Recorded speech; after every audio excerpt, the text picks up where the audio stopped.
Well, this is perfect timing because we've got UNC Chapel Hill professor Graham Robertson speaking of these dialogues that have been underway here to try to, I guess, achieve some sort of relief, if not total peace in Ukraine. Graham Robertson, political science professor, but also someone who has done a lot of research and a lot of boning up, if you will, on what is going on in Eastern Europe.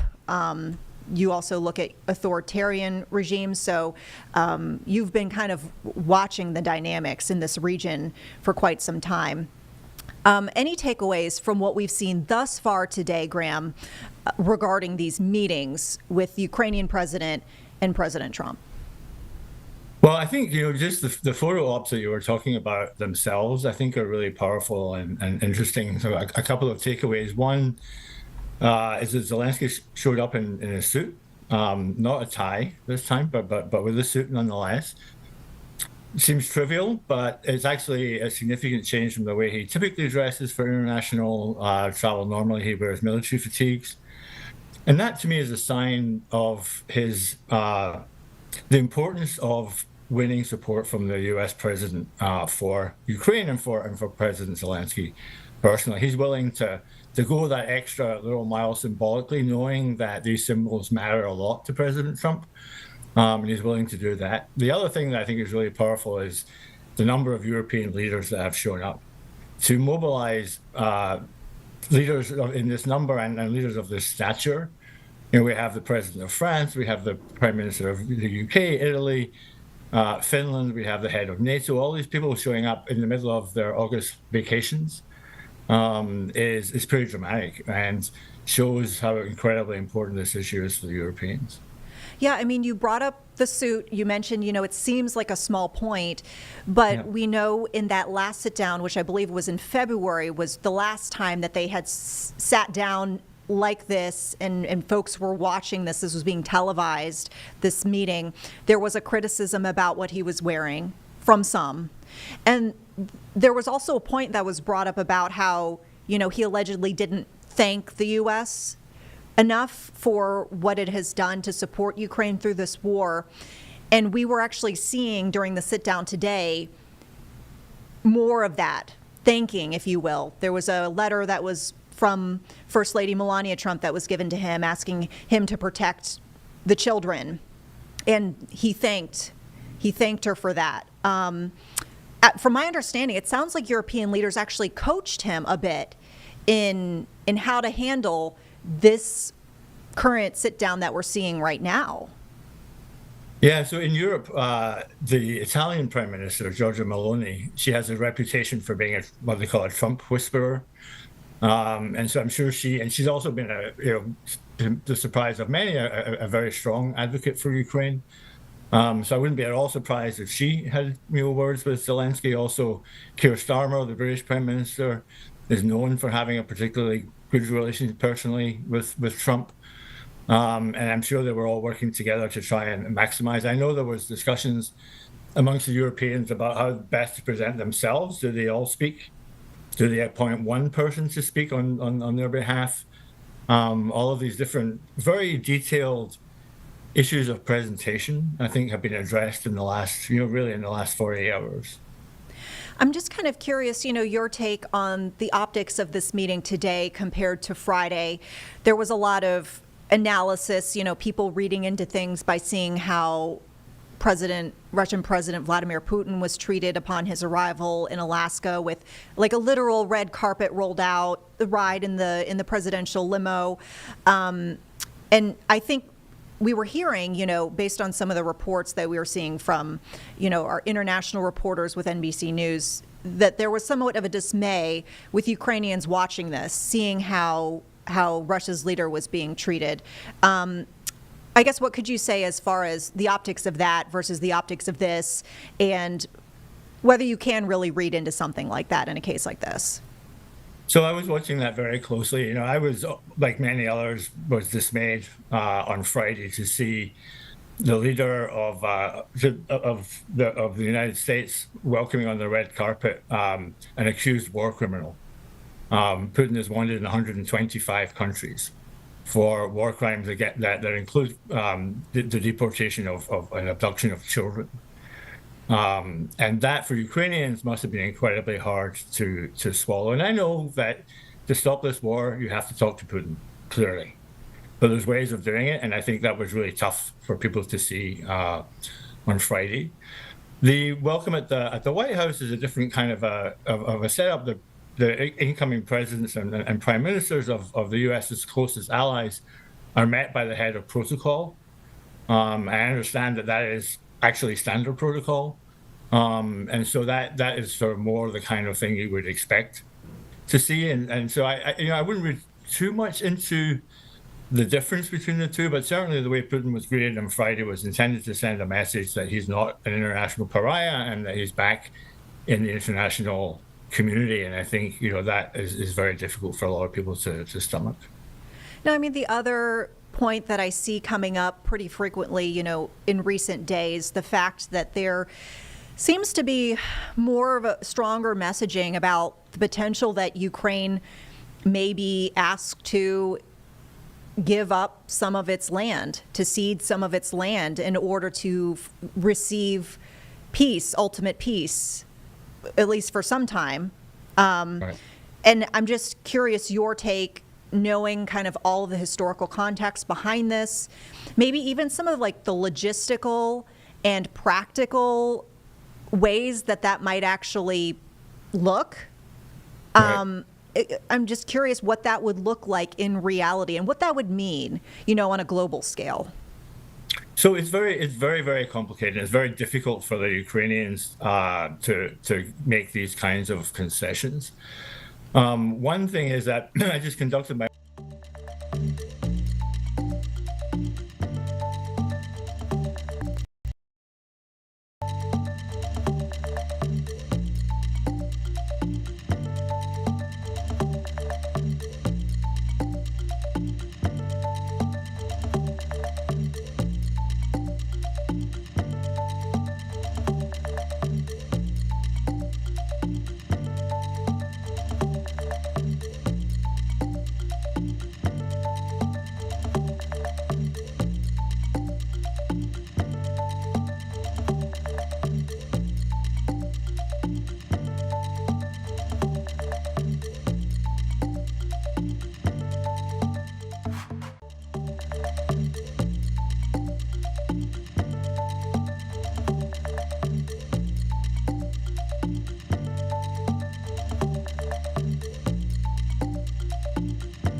Well, hello everyone. 9:10 on a Tuesday morning. I'm Jane Monreal, back from a long vacation. Happy to be with you here on Live Impact News on WCNC Plus.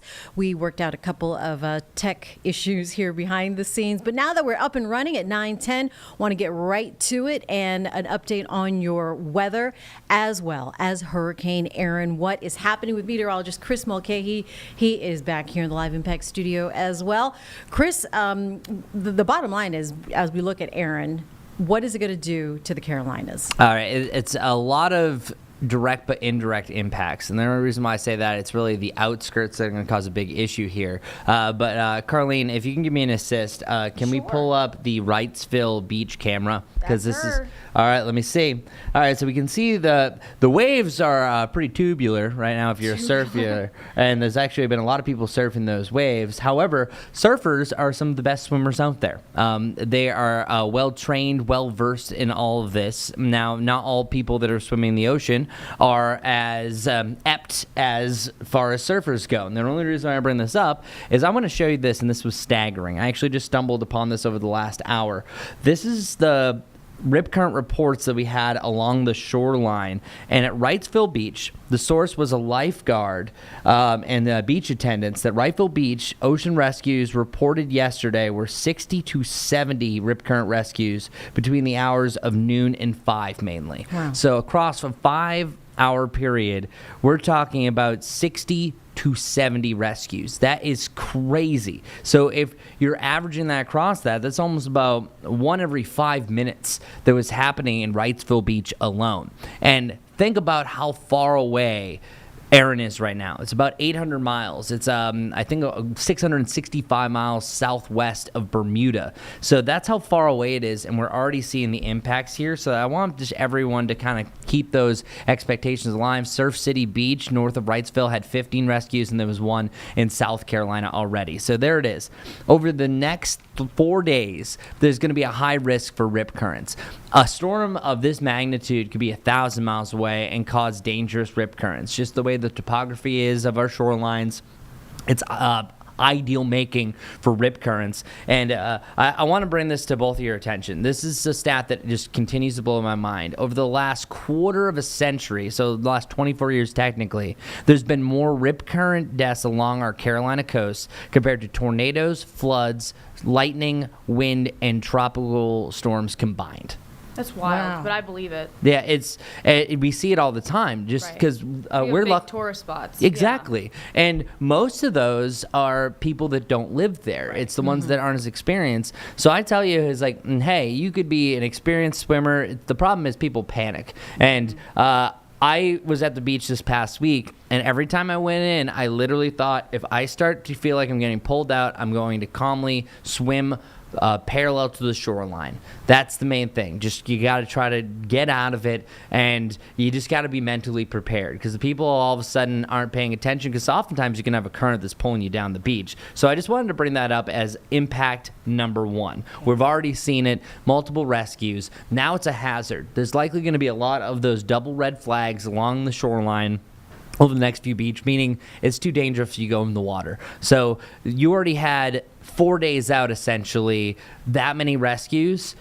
I can't imagine what's going to happen if people are going to challenge the currents today and then again tomorrow. That's where the seas are not friendly for anyone, even for surfers.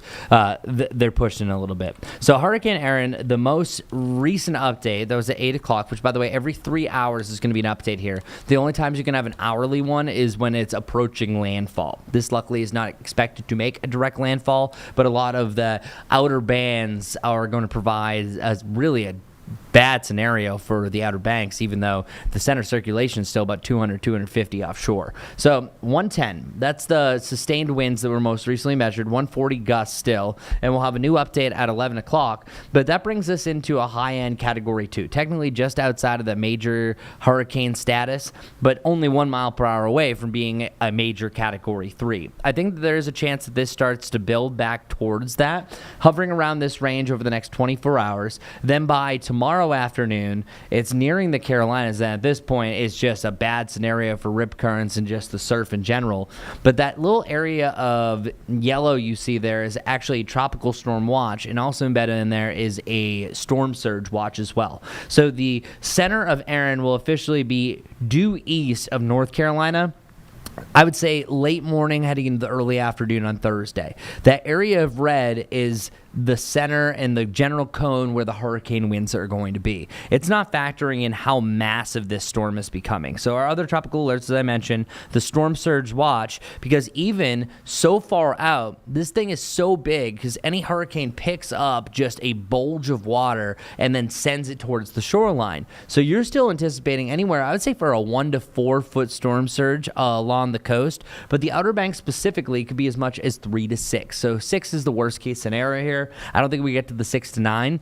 And compared to yesterday, this thing is also trending a little bit further west as well. Look at the size of this. So for our futurecast wind gust, the area of pink is representing anywhere from about a 50 to 75 plus mile per hour wind gust. So we're approaching hurricane force winds at that point. But notice how big it is. If I were to take our measuring tool, and let's just do this real quickly, it's going to get a little convoluted, and just measure the area of pink that we have here at 50 plus mile per hour winds. And that's not even just the pure size of this. And now I'm going to measure the entirety of the Carolinas. Essentially, the chance of gusts over 50 miles per hour is the width of the Carolinas, about how big this thing is. So here's a better look at our surface map where you're going to see the tight rotation. For one, the reason why it's weakening right now is it's lost its eye wall. So it's still trying to generate that. I think it's going to be a more impressive signature once it gets a little bit closer to us. But notice how close this thing comes. It's directly beelining towards the Carolinas over the next 24 hours. But then it starts to shift to the north. Talk about your saving grace. This stationary front right here, this little low pressure system, that's putting up the Heisman. That's blocking this storm from making a direct impact. This would be huge if this was making a direct landfall into the Carolinas. It has been a while since we have a storm this strong. Think about it. Florence was actually a Category 1 when it made landfall.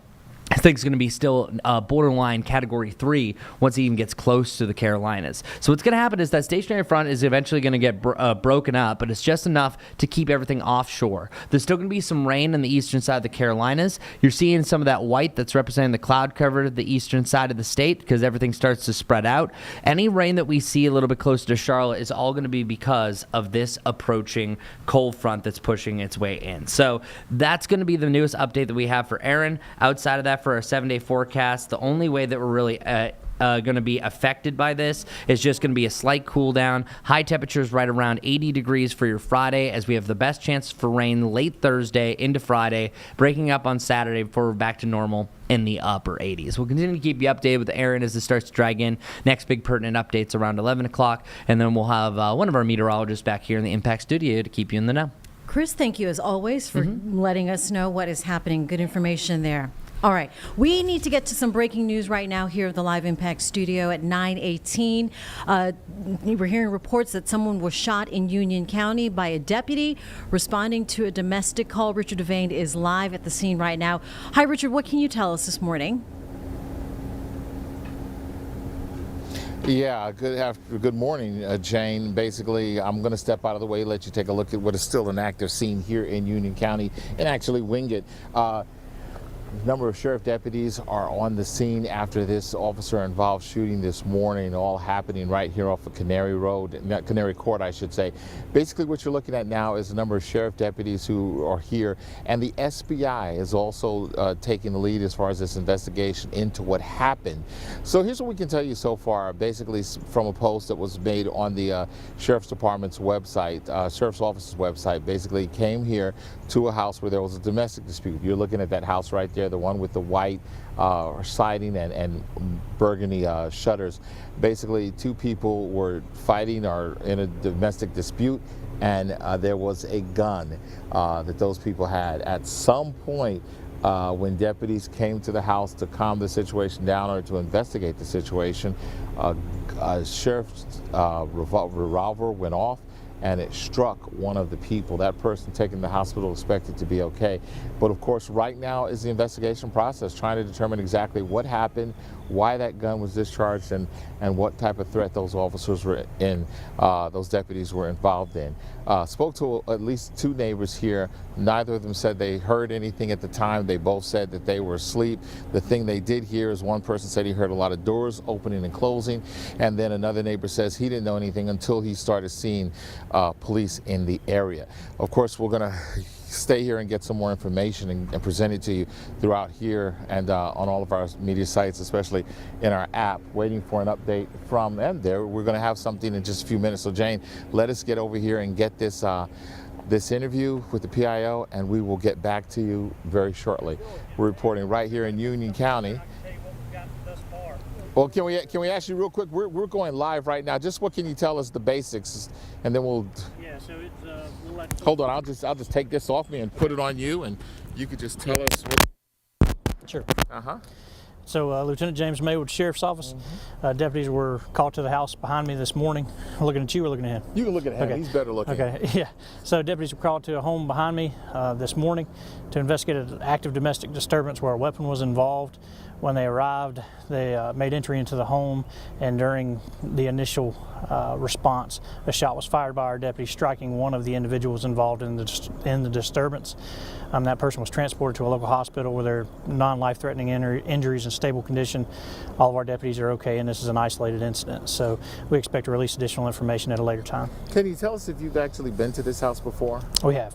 You've been to this house? Yeah, 'Cause a couple neighbors said they've heard some stuff out of that house before. We've been in this house several times for domestic disturbances. And one thing that viewers need to know about is that from family and friends who are law enforcement agencies, domestic violence calls are some of the most dangerous because you never know what's. Can you talk about that a little bit? Sure, yeah, absolutely. Domestic violence calls are one of, if not the most dangerous calls our deputies respond to, because there's always the unknown.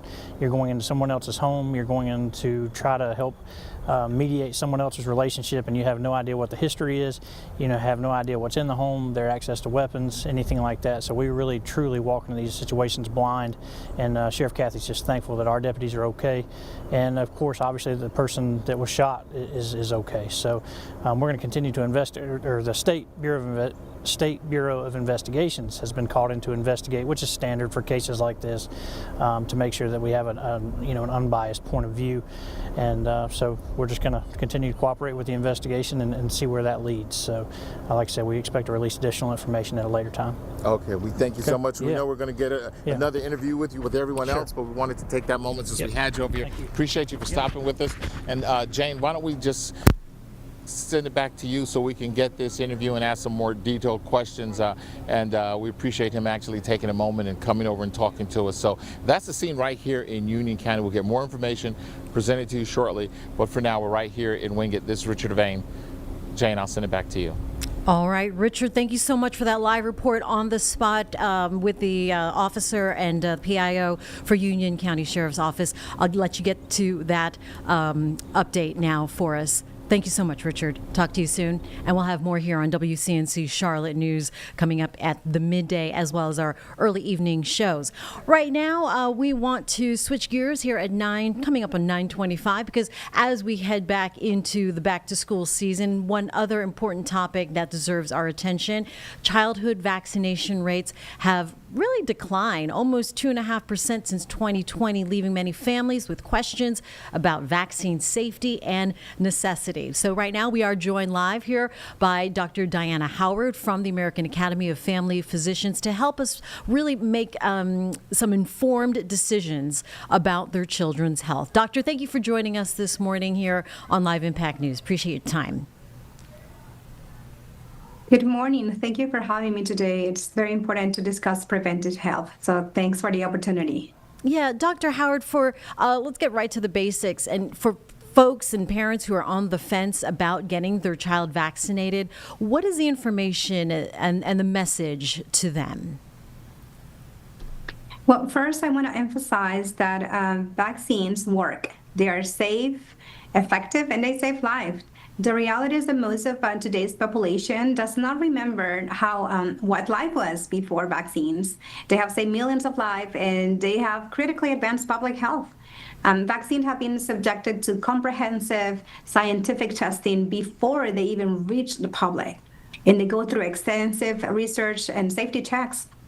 Now, if someone said that they don't want to get vaccinated because their immune system is good, I'll tell you that getting vaccinated also helps the most vulnerable people who can get immunized. We're talking about newborns. We're talking about someone that had a weak immune system. So we'll create a community of immunity. Let's talk about measles, because that has been a topic, right, as of late, and the cases and data showing now that is going up. What's driving this increase, and then how serious is the threat to unvaccinated children? So when we talk about measles, we should discuss two facts. One, that measles is a preventable disease, means that we have a vaccine that will prevent you to develop severe symptoms, be hospitalized, and die due to measles. Second, that measles was eradicated in the U.S. We didn't have to worry about it because we had a vaccine.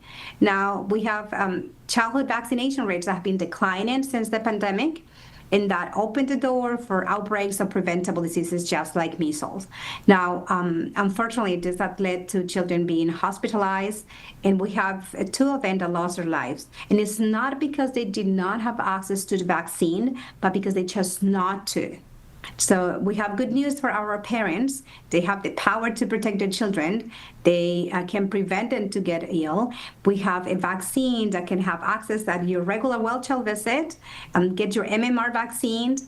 And if you have any concerns, we will be happy to discuss that with you freely, without judgment. Now, parents need to be aware that if they chose not to vaccinate their child, it's not only that they are putting their child at risk, but also those around them. Absolutely. I mean, really, we're talking about information versus misinformation, social media playing a role in that. As a family physician, how do you help parents figure out and separate myth from fact when it comes to vaccinating their kids? Well, as family physicians, we know that our patients and their family have the best intention when they come to our clinic. You know, they want to do the best for their families. And it's confusing, it's overwhelming when they have so much information in the media. So to cut through the noise is difficult. So now your doctor can help you answer all those questions with scientific-based information for you to make the best decision for you and your family's health. Now, the best thing most people could do is reach out to the family doctor, schedule an appointment, bring all those questions, concerns. We will be there to help you. All right. And one last question, Dr. Howard. Beyond childhood vaccinations, what's your advice for families trying to stay current now with vaccinations from groups from kindergarten up through high school? So we have different vaccines scheduled for our patient's age. So we have some specific vaccines that have to be given before the school start, but also even if you are up to date with your vaccines, it also depends on the season. So like now, we should recommend a flu vaccine to everyone. We recommend RSV vaccines for pregnancy, for children. Also, the vaccines before we started school, even if you know that your children have been behind vaccines, we have a specific schedule that we call it a catch-up vaccine schedule. So we will make sure that your children is up to date before they start school. All right, very good. Dr. Diana Howard, representing the American Academy of Family Physicians. Thank you for all of that good information. Appreciate your time this morning as families get ready to go back to school for CMS here in Charlotte. Appreciate it. Thank you. As we're coming up on 9:30 right now on a Tuesday morning, what is happening right now is the Charlotte District 4 candidates. They are participating in an open forum currently. This is ahead of the September primary. Let's go ahead. What voters need to know, especially if you live in District 4. Let's go ahead and listen in here on Live Impact News on WCNC+. $550,000. It's not too many people living in that in District 4 who are working minimum wage jobs living in a $500,000 house. That's just me speaking plain here. But to your point, what are we doing? Okay, well, the state minimum wage is $7.25. It has not changed since 2009. The city did raise their wage to $24 an hour, which is commendable. I commend Councilwoman Johnson for doing that. but that only affects 9,000 of our 950,000 people who live here. Even if we were to include the unions in the airport, we would bring that number to roughly 12,000. What are we doing for the other 930-something odd thousand people who are affected? I can tell you what I don't see. I don't see anybody going to Raleigh to advocate for a rise in minimum wage. I'm pretty sure that Councilwoman Thompson has not done that. Because if that was the case, we would have heard more about it. So if we want to talk about how we're going to raise wages, yeah, we can do things to a degree for private business, but it's going to take a state level effort in order to raise the wages of everyday workers. That young man or young woman who's handing you your chicken sandwich from Chick-fil-A, that young man or young woman who's cleaning your hotel room that's making $7.25 an hour. The construction workers that I see every day out there tying rebar and hammering nails and wood together, that's gonna take a state level issue, and that's gonna take an active plan from the city council, from the county commission, from the board of education, to all go to Raleigh and say, we demand something changes. And the fact that it hasn't changed in almost 20 years should tell you where the priority is when it comes to livable wages in the city of Charlotte for our local officials. Okay, we have Michael who has a question, and after him, we have Joseph, and then we have Pat. So in that order, but we need for you now to 30 seconds for the question and 2 minutes for the answer for each one of them. Okay, my name is Mike Lilly. You know, I keep hearing affordable housing, I keep hearing wages, I keep hearing all these things. What is y'all's role, or do y'all play a role in bringing businesses into Charlotte where people can get a job?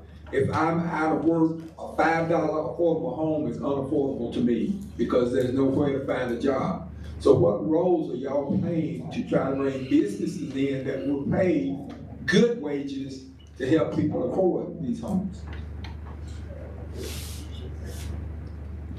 Thank you for the question, Mr. Lilly. That's one of our primary roles. Thank you for shifting that. Yeah, we work to bring in, to drive the economy for the city. That's a primary role of city council. So we've had deals where we brought in Honeywell, Vanguard just recently moved into District 4. So, and when we have those economic deals, a lot of times in closed session, that's one of the reasons that we are allowed to go to closed sessions is for economic development deals. So we work consistently bringing in large employers. I can't, consistently, if you read some of the headlines, the employers that we brought into the city, I know, like I said, District 4, Vanguard recently, that was a huge, before it was Centene, and Centene backed out. But that's our role. So I can think of Honeywell, I can think of, I have to pull it up, we're always giving businesses business incentives to bring them to the city, because we know that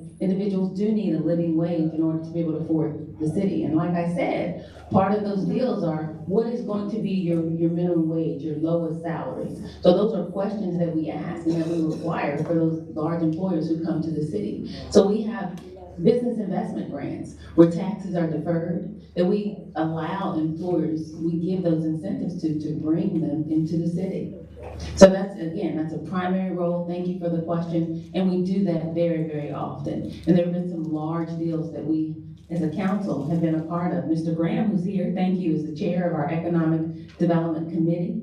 And that's their mission, to seek those types of deals. We know that employers and industry is what's driving the city, that we're a leading city. So yes, that is one of our deals, and we work very intensely to bring in large employers and make those types of deals to move the city forward. Thank you. Okay, we do have quite a few questions.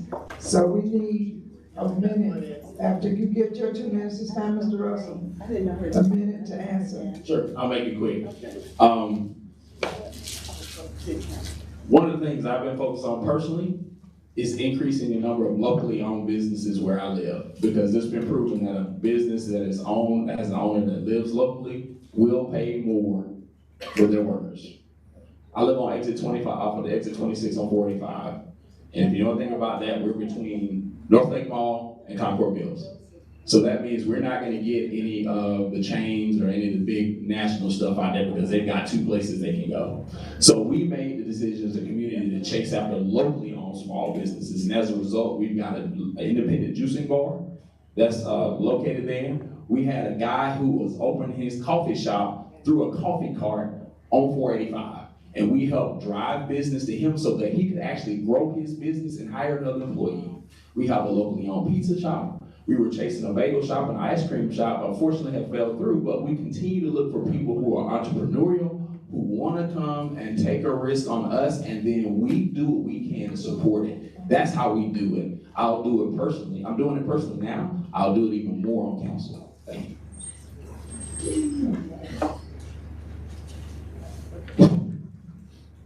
Good morning, Joseph Margolis. I live in District 4 in Dorado.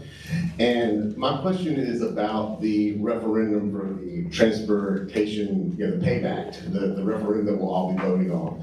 I studied that the other day, and one of the things that I noticed is that the membership makeup, I don't know if either of you read that or anybody else has taken time to read that, but membership makeup, by the way the appointments are, Charlotte's only really gonna end up after all the requirements of who Charlotte has to appoint among their 12 that they give. They're gonna have 5 votes out of 27. So with my question, based on that, and it's a very consequential thing, transportation, public transportation, and there's gonna be some needs. Why did Charlotte support that type of ballot initiative being put on the ballot where it takes away so much of Charlotte's power to control our future for our hundreds of thousands of residents? And should I vote for that? Okay, let's do this. 30 seconds. I'll raise this hand right here. And it's 30 seconds if you don't see her sign. And then 1 minute for the answer. Because we would like to get people's questions in. Joseph, thank you for your question. Unfortunately, that's called politics. When you are in negotiations and when you're working with the state, there's gonna be some give and take. And part of the give was in order to get the ability to have the referendum, we had to cede some power. And that means that we had to reduce the number of seats. Now, is it perfect? No. Is it great? No, but it's a start. And we need to at least put something in place so that we can have the ability to grow our transit system rather than not having anything and piecing it together like we've been doing.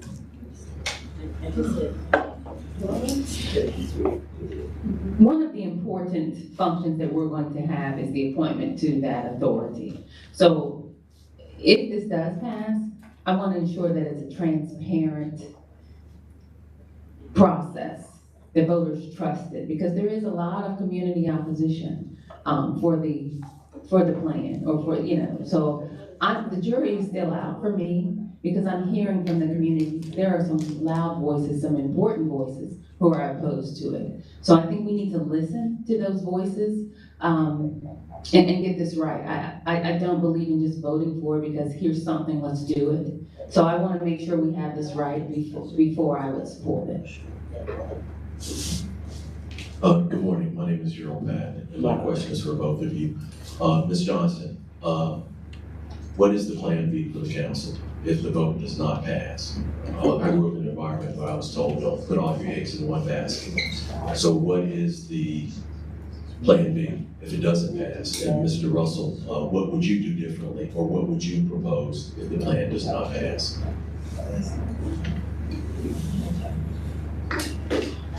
That's a great question.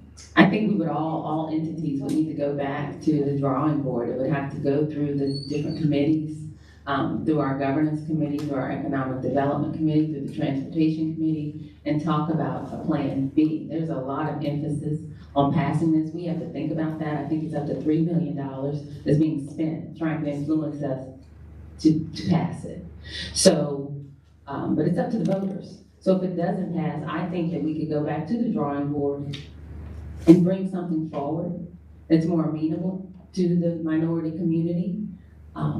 And we'd have to come up with something, because the infrastructure is needed. As I said, I champion the infrastructure meeting. We need help. We need help when you think about District 4 along Mallard Creek, needs to be widened. You know, the development you see, there's still more you don't see, right? So we do need help. We need roads widened and better transportation in a big city. So we'd have to come up with something. Great question. Just a point of fact that the infrastructure meeting that she championed, it took 2 years to find that video, and last time I checked, only 449 people had seen it, so I don't know how historic that is, but that's neither here nor there. To your point, what would I do if the transit tax failed? So number one, the first thing I would do is identify where we have employment centers in the city, places like Uptown, Valentine, University City, the airport. And then I would say, how do we connect those? What roads or what modes of transit connect to those areas? And then once I've determined that, I would put as many resources as I could to building the infrastructure to support the connection between those corridors. Because you know what? Between those employment corridors are where people live. And if they can get on a bus or get on a train or get on a taxi and get there in the same amount of time or less than a car, then that is beneficial to everyone. So that would be my plan B. Focus on where we got jobs, focus on where people live, and then build connection. Dwayne. How you doing, guys? My name is Dewan Savage. I own Savage Construction, Savage Land Company. I live in District 1. My question is, as a home builder, how do you keep saying affordable housing. Water and sewer taps are almost $20,000, plus you gotta pay for permits, plus you got all this tree save permits, different stuff that you gotta add. By the time you get to your construction cost, you've added $30,000 onto the actual bill. I build in several different cities outside of Charlotte where it's more. So what is your, it's coming. So what is your plan to really make a housing affordable? To me, affordable housing is housing under $300,000, not $500,000, $600,000, not $600,000 homes. Thank you.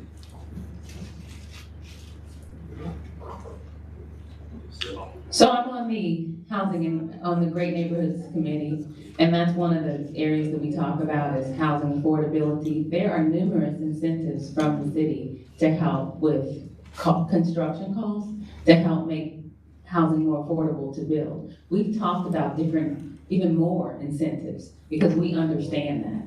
So that's one of the areas that we're working toward as a council, is what incentives can we give to builders and to developers to reduce some of the requirements, such as the height and the tree save and different initiatives that we can negotiate to help make the construction more affordable. Mr. Savage, I think you hit on a great point. One of the projects that I did that was for affordable housing, we had to do a private water tap. So we had to bring in the water, tap the water line that was in the street to feed the units that we had. $125,000. And that cost is going to be passed on to the residents of that unit until that mortgage is paid off, and probably beyond.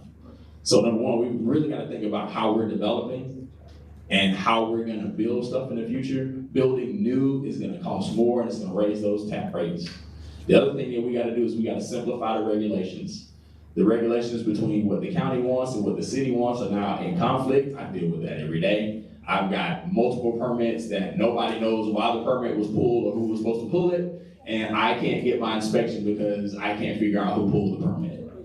Those are the things that add cost to your project. You know that well. I just spent $40,000 on permits. Thank you. Okay, Ken. Hi, this is Kimberly Owens. I am running for City Council District 6, so obviously that's where I live. But I was listening to both of you talk about affordable housing, and you've referenced the phrase 80,000 to 100,000 homes have been taken out of our network of affordable homes and are being owned by corporations. You also referenced the fact that there are incentives that sometimes are given to companies. Do either of you have any of these sorts of investments, or are you aware of whether that's appropriate for city council members to own some of these homes and ideally take them out of the network of homes that are available for people to buy? That's an excellent question. And I can tell you that as a member of the Planning Commission, we have to sign an ethics and disclosure agreement that details that. I can tell you that I don't own any home outside the one I live in, and I don't own any property inside the city outside the home I live in. So I think that's a great question. That would be on the disclosure form that you got to fill out. And I would hope that all of our council people are filling that out and taking it seriously. I don't own any property other than the one that I live in. And we do have to disclose any properties that we own. But I would think it's okay that a council member owns property if they're renting it out. Yeah, I mean, I don't think there's anything that prohibits us from having a home. As I stated, I had a reentry home that I rented for individuals, or had for individuals coming home from prison. It wasn't, I didn't own it, but I think if we're adding to the solution, I think that that's okay. Okay. Barry. Barry Green Jr., I live in Noda, and I have the honor to take my kids on the train due to that access. I hear a lot of frustration towards the transit referendum. My question is, we have the I-77 North toll lanes that have not delivered and they're very expensive. We're now looking like we're okaying the I-77 South toll lanes, incentivizing sprawl. So why is there so much pushback on the transit that we have here in the city, but we incentivize those who live furthest from Charlotte? And what are you gonna do to change that? That's an excellent question. To your point, that 77 project that you're talking about that would add private lanes from uptown to South Carolina is right now estimated to be $4 billion. $4 billion. I mean, that's essentially all of Charlotte's, the city of Charlotte's general fund to build 10 miles of highway. And for what? That money would be better spent on buses, or better yet, bus stops, which we don't have, because our bus stops are simply signs on a patch of dirt. But we want to say that we are serious about transit, but we dehumanize people who use transit by leaving them outside next to a pole and then hope that the bus will come. But we can spend money to a foreign organization and not spend that money and reinvest it in ourselves. I think there's a problem. If we had $4 billion to spend on transit and buses and bus stations, man, we would be a world-class city, and that's what I want us to be. Thank you.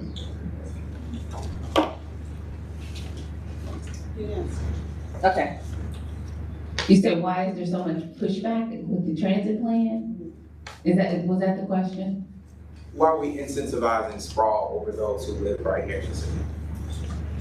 Because there are people that still drive, and we're a large city, so we do have to have alternatives for individuals who do drive cars. I mean, I know that we're planning for a city in the future, 2040, 2050, but we also have to manage for the current situation. So for the current situation, there are still people that do still drive, that drive through our city, traveling through our city, that adds to the traffic as well. So I think there's a balanced approach. We can't be so focused on one approach, because we have to consider alternatives and individual solutions.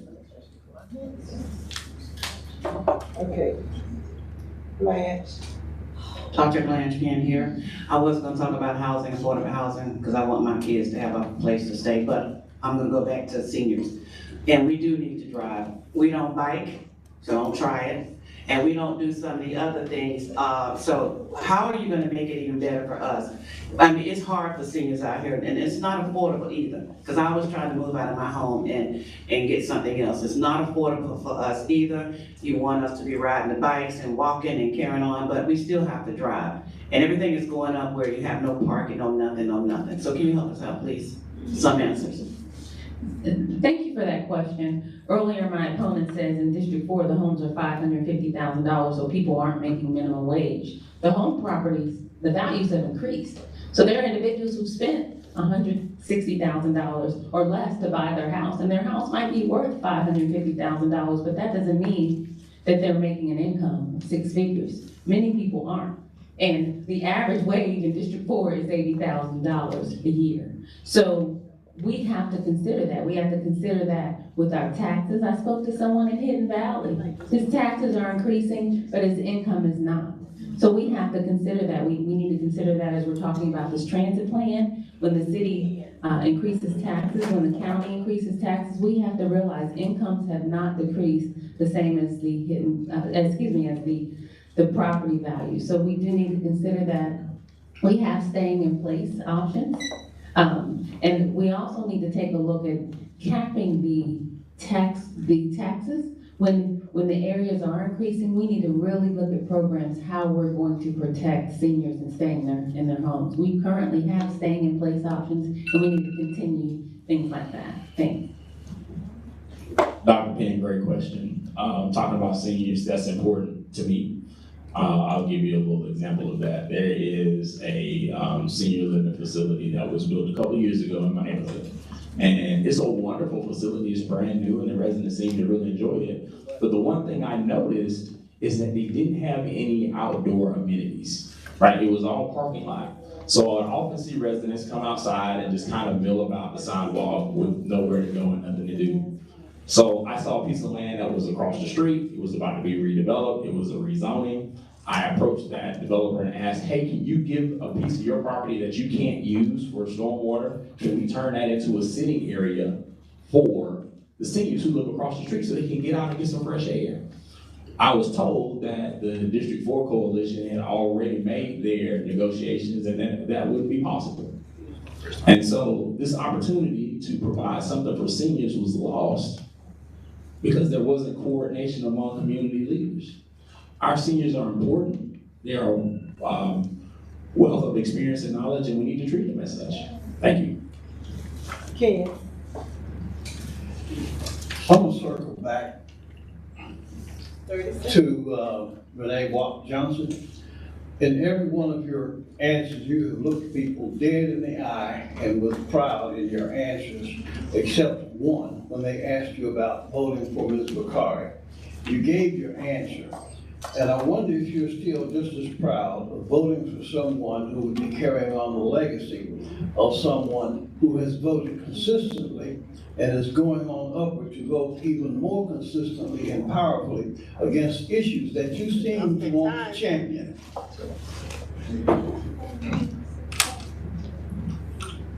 So your question is, Are you still proud of your vote for Ms. Bakari, knowing that she's going to continue the legacy of a husband who voted consistently and has a basic premise against everything that you seemingly say you have confidence and faith and are going to work for?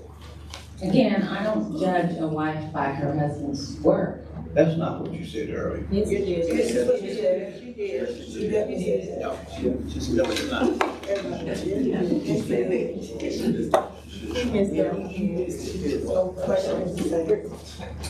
Okay, she answered the question. Did you? It was done. It was done. Okay. Not done, but I'll talk about it later. No, I said next question. Okay, that was the last question, and we just like to give us an ended statement, just a summation of all in 1 minute. No, I understood it. I understood it. Pardon me? We're ready for the summation. Thank you so much for the opportunity. And I do want to go back to your question. District 4 has a median income of $80,000. The racial makeup is 40% white, 30% black, and 17% Latino. And I apologize, I didn't have that information off the top of my head. But what I do, I am able to find the resources and get the information, and I will always answer your questions. I've spent the last 5 years fighting for the people of District 4, not the insiders, not the establishment. My opponent is backed by those same interests and developers who profit, while our communities are being left behind and people are displaced. He supported the Unified Development Ordinance. something that I oppose because of the impact and the displacement. He's a part of the system where his vote will be controllable. While he falls in line, I've been the one pushing back, demanding equity in housing, fighting for infrastructure in neglected areas, fighting for programs like Miss Candy, and giving voice to the ones who are too often overlooked. I led the city's only infrastructure meeting, and I'm sorry it took you 2 years to find it. It is very accessible, and I want to continue to fight for you all so that I can continue to be that voice on council. Thank you. I think it's so very interesting that for someone who advocates for affordable housing, that they will look at an opponent who does the work that you're advocating for and diminish it. I don't know how you can advocate for affordable housing when you have somebody who does it for a living, to put money on the table, and to then just say, oh, you're in it for yourself. Well, we know that's not true.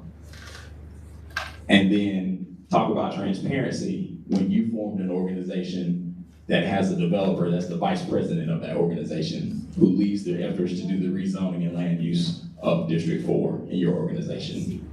You talk about transparency, but you failed to mention that in your last campaign, 40% of your campaign donations came from the developing community. So what are we talking about? Transparency is important. You need to know who you're dealing with. And I don't have anything up my sleeve but armpits. I've been in this community for 20 years, been working for 10, and I'm gonna keep working for 10 more. Whether I win or lose, I'm gonna be there. The same can't be said for everybody at the table. Thank you. I would just ask, Let's give them a round of applause. We appreciate your comment. We ask you to come back. We're here almost every Tuesday morning, but we'd like to go to the announcements. And we have Miss Jenny Hopper. We have some important announcements, so we're gonna ask her to share her announcements, and then we'll take other announcements. And thank you all so much for being here. Thank you all. Enjoyed it. Thank you. All right, good morning, everyone. My name is Jenny Harper. I am the Community Relations Coordinator with the Mecklenburg County Department of Public Information. Hold the conversations.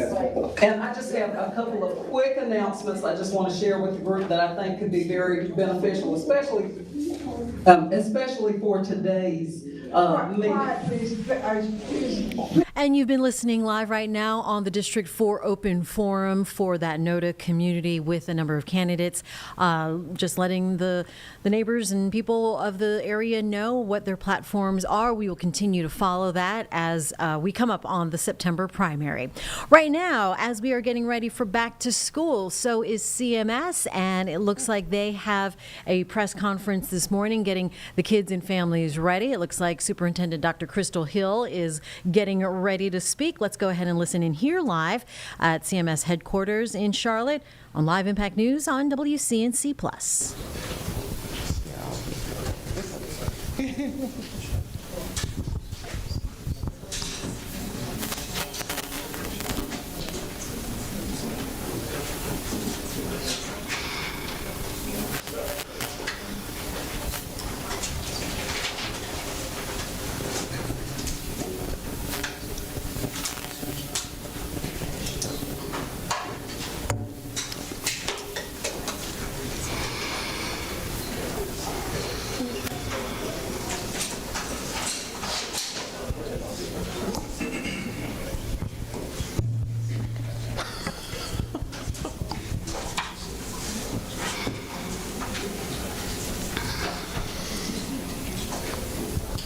Good morning, media. As our special guest today, if you would please come to the front. We have some seats still available. Okay, obviously it looks like they are still in a standby mode, getting ready to start their back to school news conference.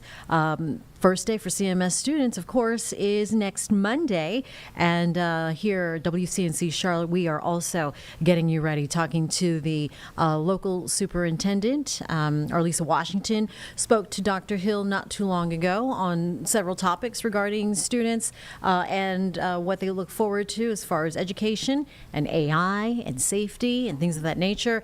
So again, it looks like they're just doing some housekeeping here. Dr. Crystal Hill is there at the podium, or at the, it looks like a table, and there are a number of department heads at that table. So again, we're just sort of taking a peek here, want to grab this live news conference as it gets ready to get underway here, 10 o'clock sharp here on WCNC Charlotte News at 10 o'clock on Live Impact News. School media briefing. We are so glad that you are here today. I am Dr. Ingrid Medlock, Chief of Staff and Community Engagement, and I'm also serving as the Interim Chief Communications Officer. We are so pleased to be here at CPCC. We'd like to thank Dr. Dietermeyer for allowing us to have this media briefing here. And we also want to thank Principal Eric Turner of the Central Piedmont Early College. He's with us this morning, and he's going to share just an overview of the program and why anyone in Charlotte should choose CMS, more specifically, the Early College. Principal Turner. Thank you, Dr. Medlock. I am Principal Turner, and first of all, I just want to reiterate what Dr. Medlock said. Thank you to Dr. Dietermeyer and to Dr. Mitchell for your visionary leadership. Also, thank you to all of our partners at Central Piedmont Community College for the support that they give for our program. Central Piedmont Early College is a cooperative, innovative high school, and the question that I often get is, well, what is the difference between an early college and a middle college? And the primary difference is that early colleges begin in the 9th grade, and the middle colleges begin in the 11th grade. And students in our program, they are able to earn a high school diploma and earn their 24 high school credits in addition to their associate degree if they choose to do so. So those 60 additional credits that they can earn for their associate degree, most of our students earn those within their 12th grade. But our program is unique because our students can stay for a 13th grade if they need that additional time. So it's a built-in gap year for our students to be able to earn that associate degree if they choose to do so. One of the additional things that I'm very proud of is that we have unique partnerships throughout the community. So our students partner with the Sullenberger Aviation Museum, the Discovery Place, to provide work-based experiences. And we also know that high school is a lot, but high school is also workforce development. And so we are proud to have internships, paid internships for our students. And one of our primary partners is Wells Fargo, where we have juniors and seniors that are working at Wells Fargo in a variety of different fields. And so we're excited about those partnerships. We are also excited about that work-based experience. And we opened in 2023, and during our first year in existence, we exceeded expected growth on the state report card score. And then last year, we celebrated our first graduating class. We had students that attended colleges from Auburn to LSU to A&T to North Carolina Central and everywhere in between. We had students that went off to the military and that are doing the 3 E's that Dr. Hill talks about so often. So we started school last week with 345 scholars here and 100 students on our wait list. And so as we look at our school and we think about all of the opportunities available for them, we are going to conquer possibilities like Central Piedmont talks about and really communicates to their students, and we're going to provide endless possibilities for all of our students at Central Piedmont Early College. Thank you all so much. Thank you. Thank you so much, Principal Turner. We really appreciate you giving us that overview of your program, and we thank you for allowing us to be here today as well. So let's get started. This morning you will hear from the leadership of Charlotte-Mecklenburg Schools. We will start, of course, with our superintendent, Dr. Crystal Hill. And please know that everything that we discuss today is related to the opening of our school year, 2025-26. Once the panel finishes, you will have an opportunity to ask any questions. Susan Vernon Devlin will facilitate that process. So at this time, I introduce to you our superintendent, Dr. Hill. Thank you, Dr. Medlock, and good morning, everyone, and welcome to the 2025-26 school year. Thank you so much for joining us this morning. We're really excited to have you all here. Before we get started, I would like to honor our Board of Education. We are so honored that we have strong leadership in our district and would like to thank them for all of their support.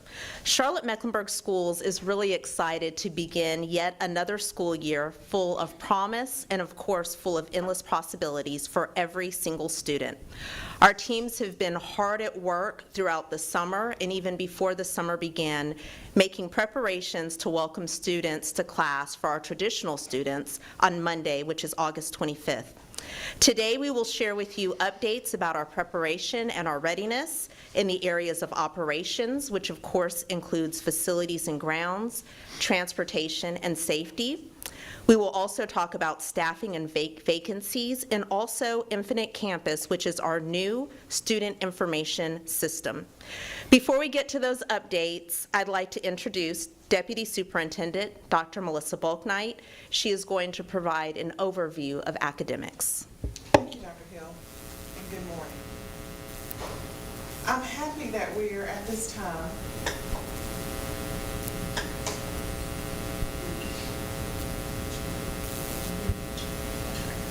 Good morning again, and happy back to school time to our students, families, and staff. We are excited.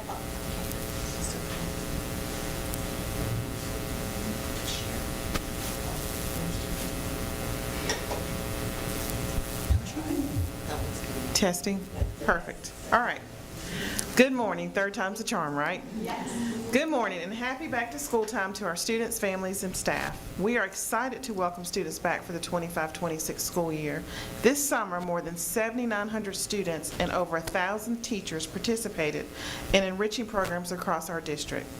Staff and students learned together, building momentum for a strong school year ahead with both prepared learners and prepared educators. Over the next week, our educators will attend content-specific professional development on curricular materials and core teaching strategies to further prepare them for this upcoming school year. K-5 mathematics teachers and instructional leaders have been preparing to continue the implementation of illustrative mathematics and to strengthen our grade level content knowledge supported by CMS content specialists.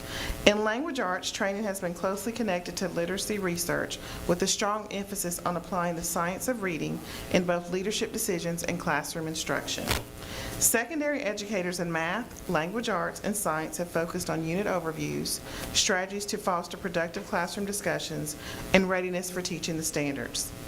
These intentional learning opportunities ensure that our educators are well prepared, setting a strong foundation for a successful school year for every student. As we begin the year, we remain committed to creating classrooms that foster innovation, engagement, and deep thinking.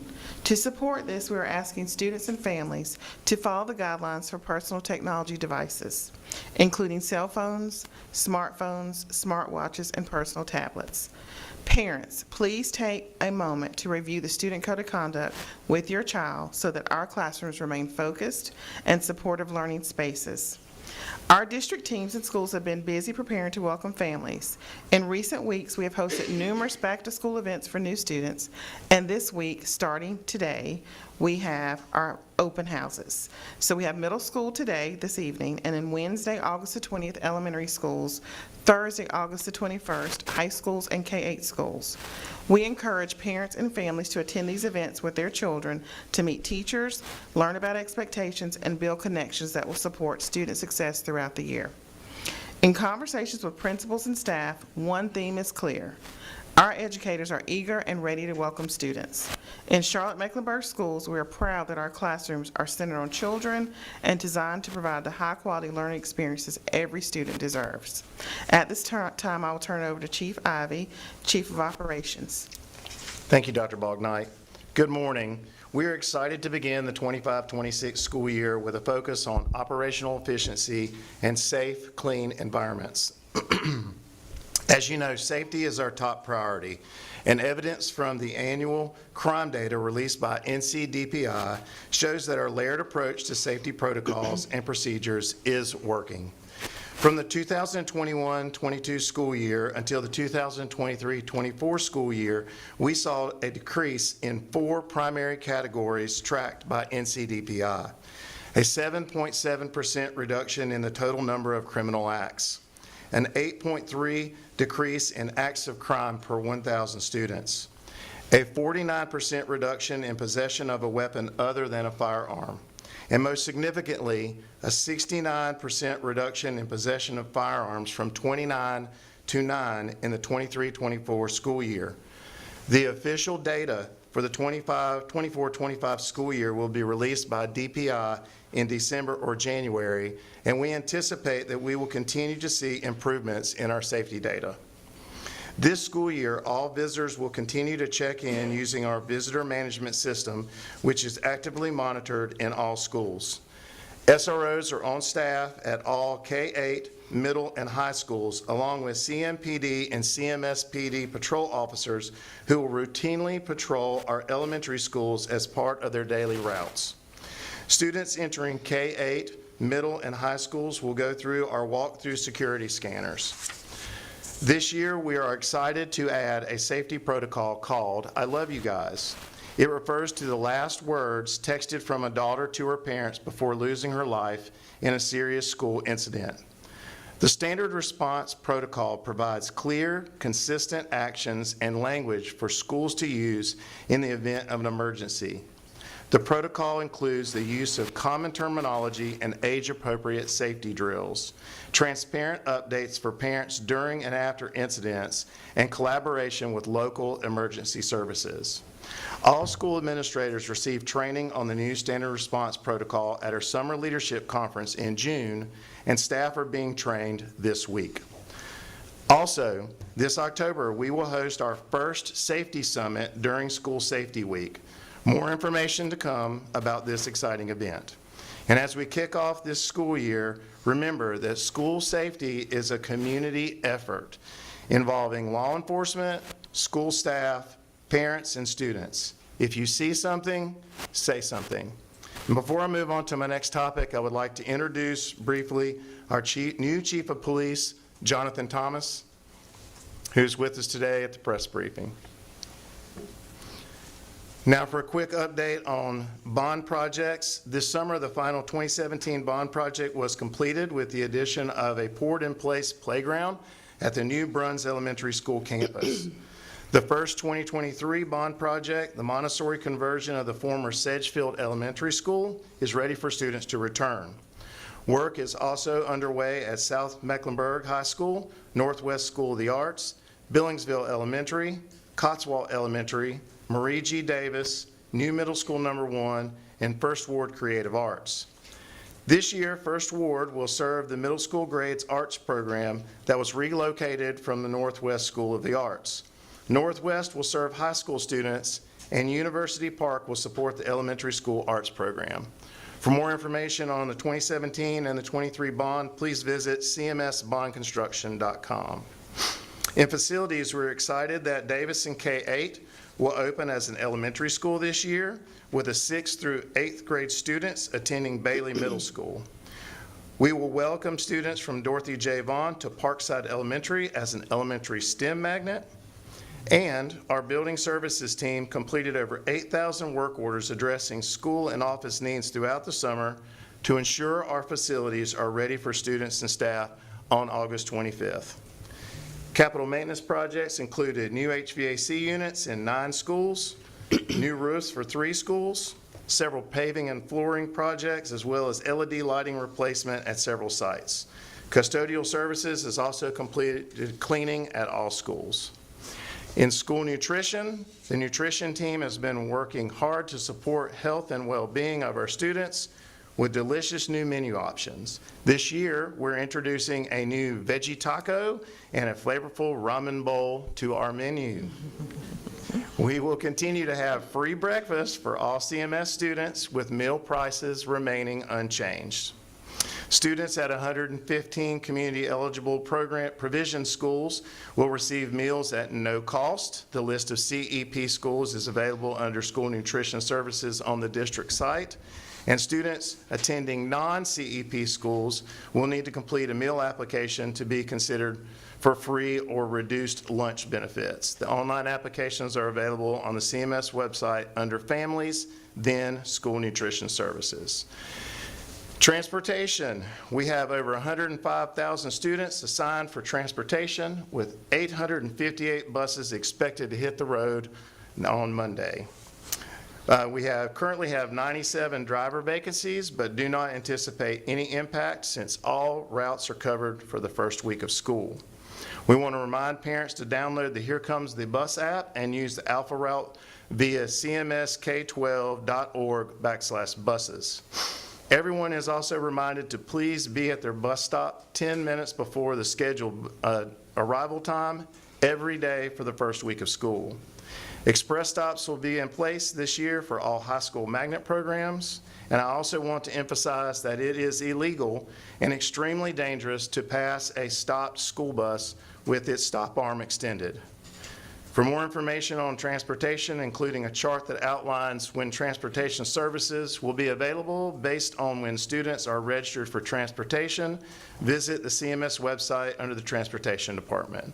And lastly, I want to encourage everyone to please be cautious next week as our 141,000+ students head back to school. As school buses, teenage drivers, and parents transporting students back and forth to school are reintroduced to the Mecklenburg County traffic pattern, we ask that everyone practice patience and be alert as we welcome families back to CMS. I'd like to this time introduce Dr. Keisha Collin, Chief Human Resource Officer. Thank you, Mr. Ivey. Good morning. We are pleased to be welcoming 736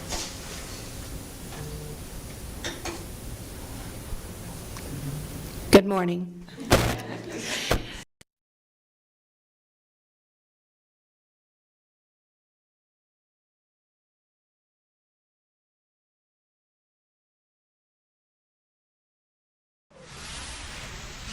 Schools.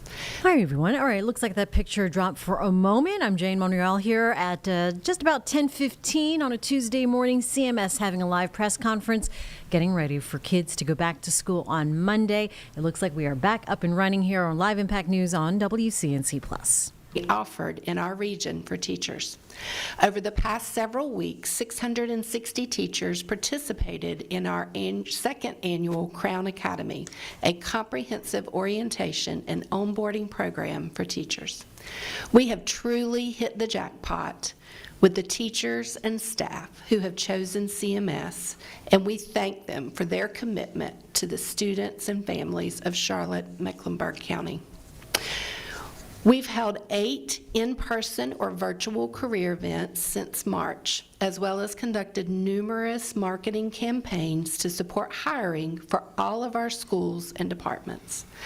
Our CMS Teaching Residency Program, which is our own district-sponsored educator preparation program, continues to be a strong pipeline for teacher vacancies.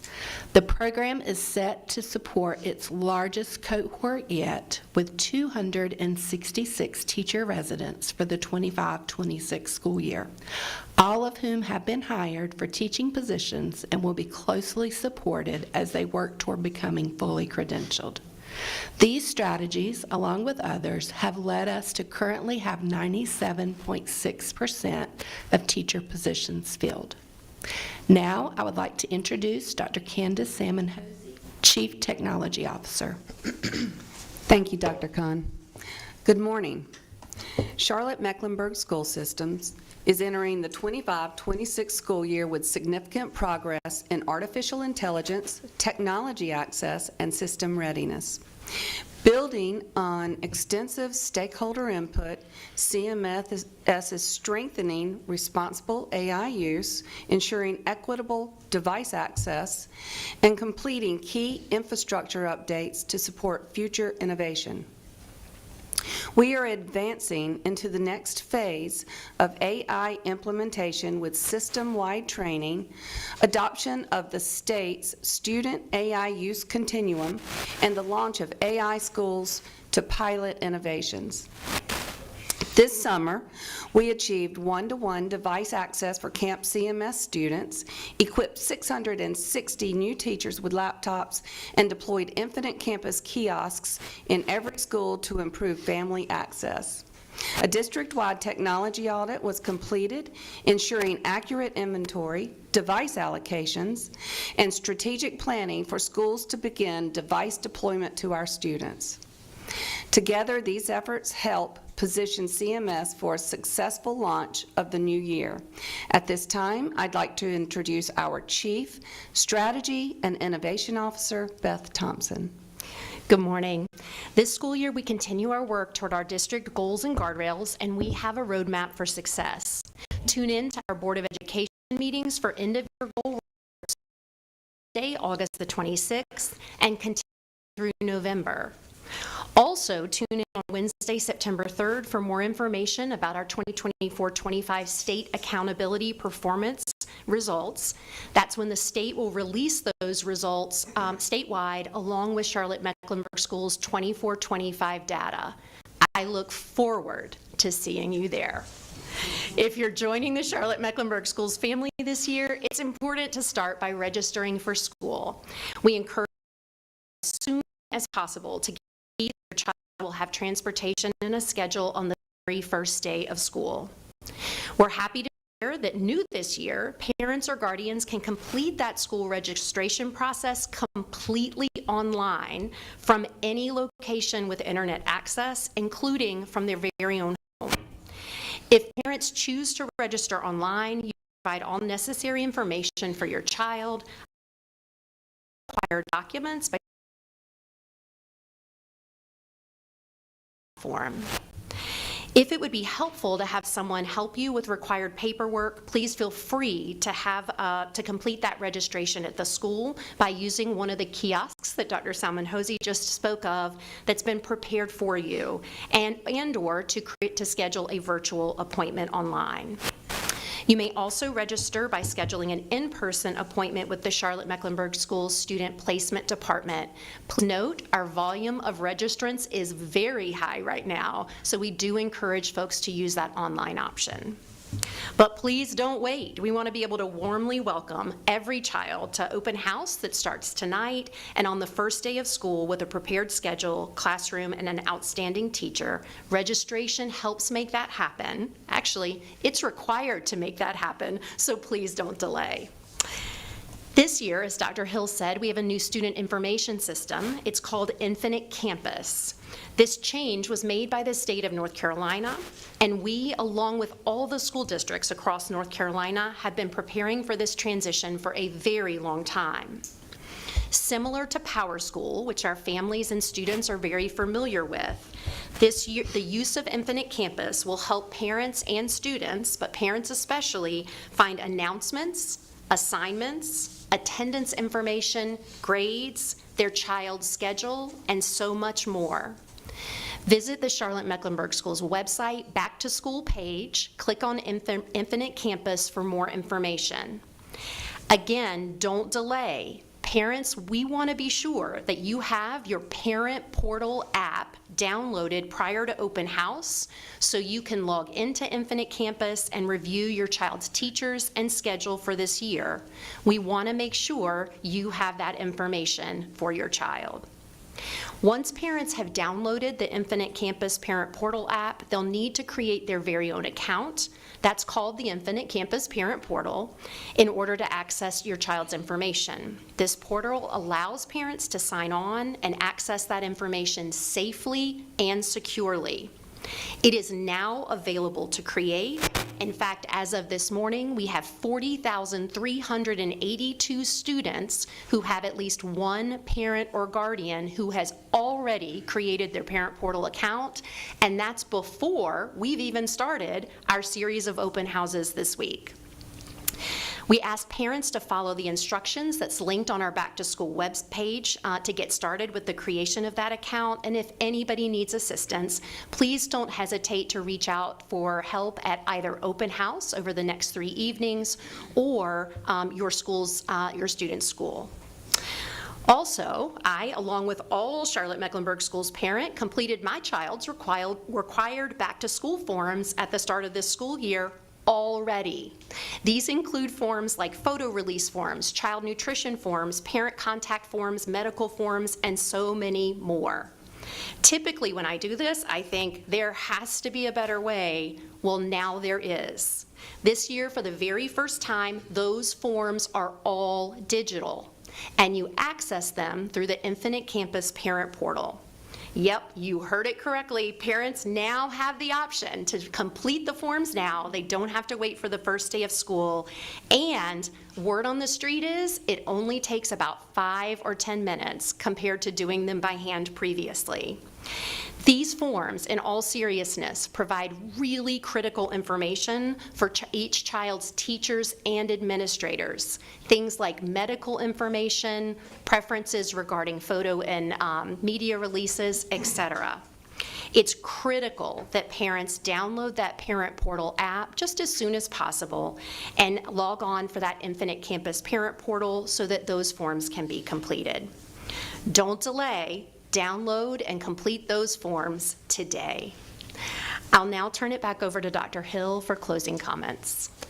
Thank you, Chief Thompson, and I would like to thank all of our employees, all of our leaders, many of whom are in the room, for all of their incredible work that help us get ready to do the important work that we do every single day for our students. Just want you all to know how much I appreciate you, all of the work that has gone into making this year a success.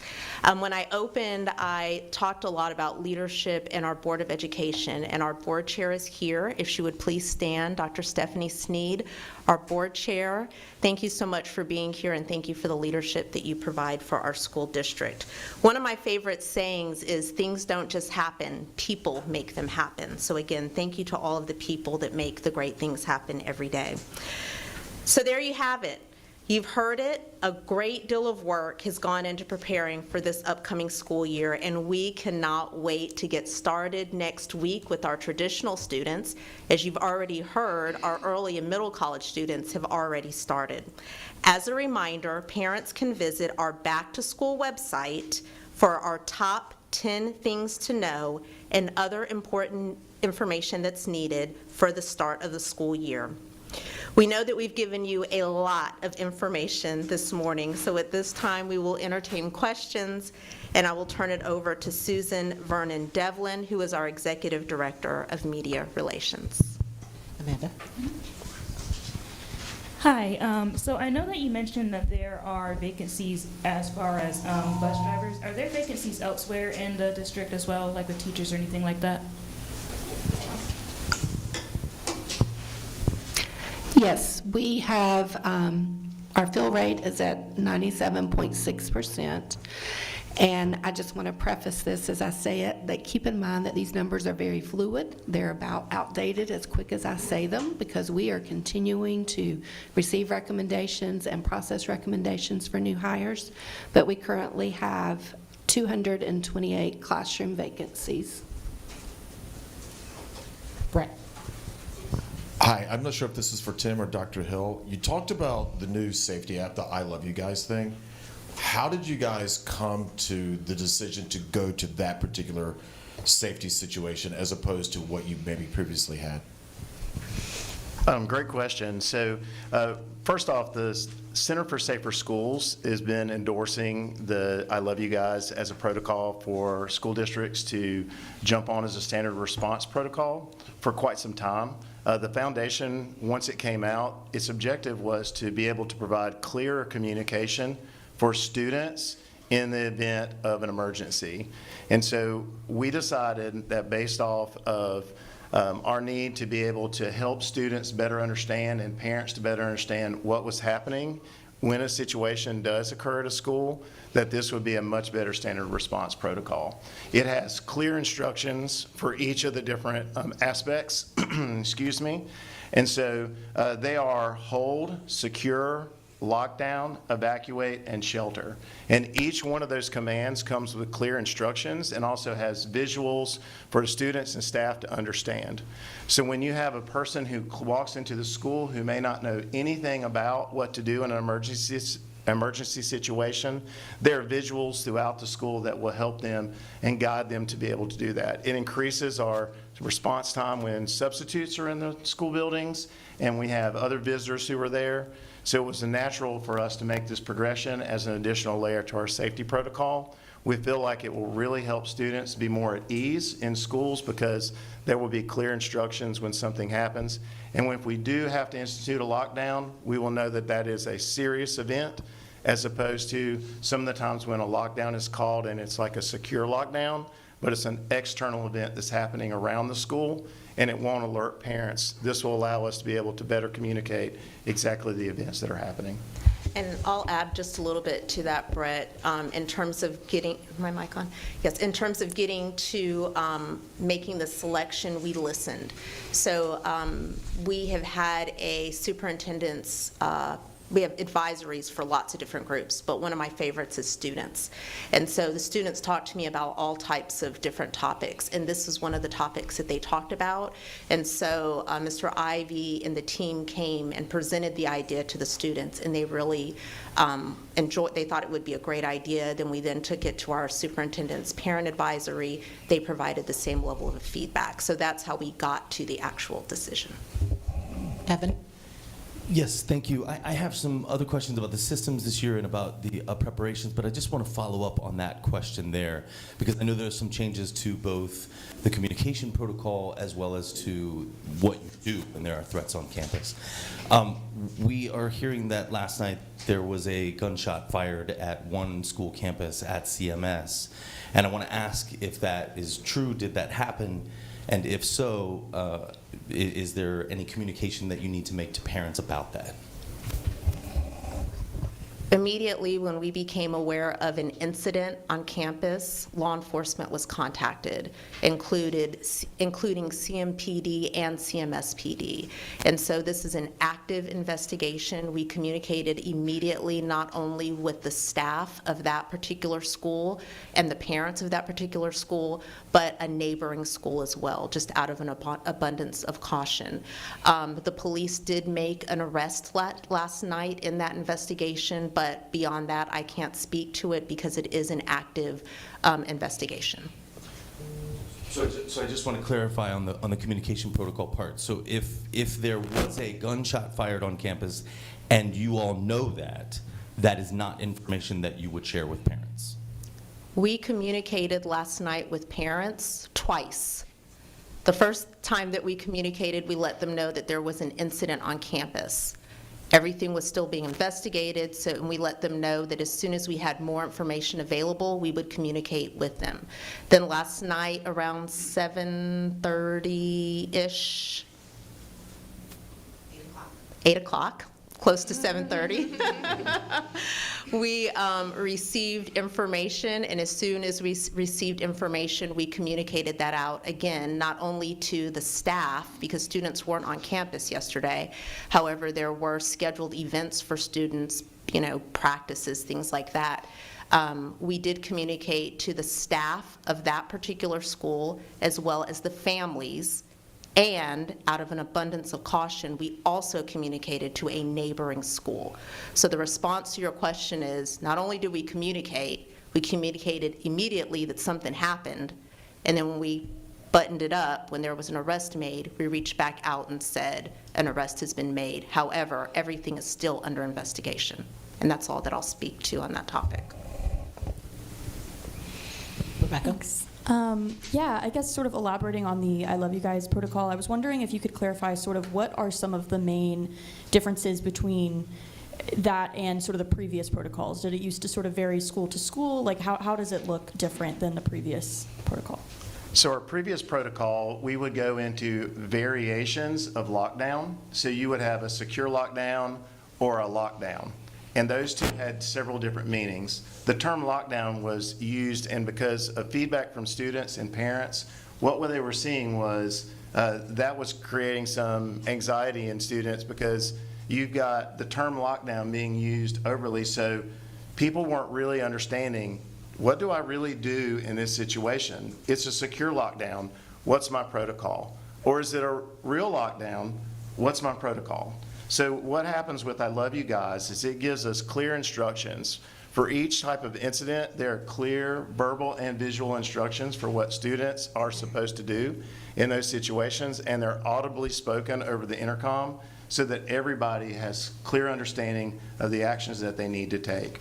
It also provides us with the ability to hold students in the classroom if we need to for just any type of incident. Let's say that a student were to get sick in the hallway and we didn't want to move students from one classroom to the other. We can easily put the school in hold and not create an alarm in other students that something is happening, so that they'll feel more comfortable with their environment. We really want our students and our families to know that when we have an actual lockdown, that is a serious event that will involve law enforcement to be there to support. And so we don't want to have confusion about lockdown by having levels of lockdowns. So again, the commands are hold, secure, lockdown, evacuate, and shelter. And all that information is found on our website as well as the I Love You Guys Foundation website, which also has the training videos that staff will use, and they're available for you to watch and look as well.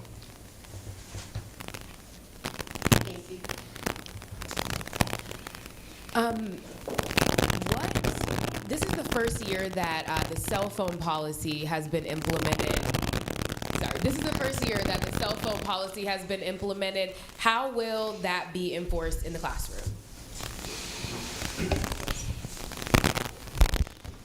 Thank you for that question. We have worked with our schools to help them create procedures that they will share with families beginning tonight at Open House. They've already started communicating through the various ways that they are inviting families into their schools. They will also talk with students over the coming weeks and continue to remind them of the expectations that is off and put away during instructional times during the school day. James? Yeah, just to follow up on that, if I remember correctly, I think the policy last year was that you weren't supposed to have phones during class, but like each school kind of had its own flexibility. So can you talk maybe more specifically what looks different in this year's version of the policy compared to last year's? Thank you. That's a great question. So what you'll see this year is there'll be a more uniformed approach. The expectation from the district that we follow the off and put away across the district. While it may look different depending on the school level and the school, the expectation is that they're off and put away. Some schools may have a designated location, and some will have that it's put away in their book bag. So that may look different, but across all of our schools in the district, cell phones and devices will be put away during instructional time. You had a follow-up? When it comes to the teacher vacancies, what is the biggest need right now?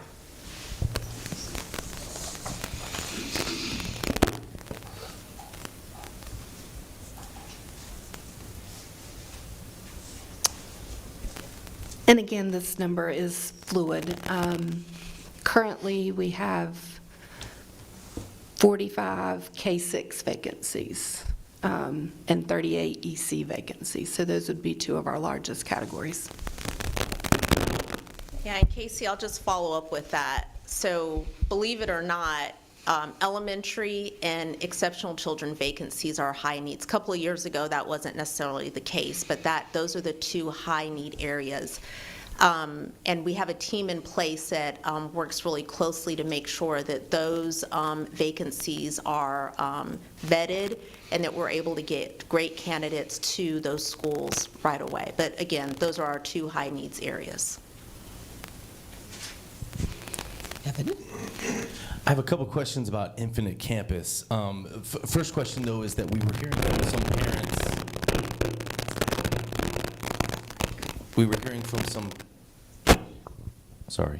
Some parents at Mallard Creek High School that they reported that the school was having some issues with the Infinite Campus. Were you all made aware of that? And are there any issues happening like that elsewhere? The challenge.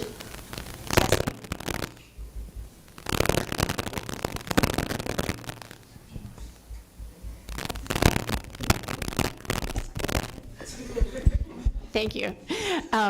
The challenges that we're experiencing related to Infinite Campus are largely not about the platform itself not working.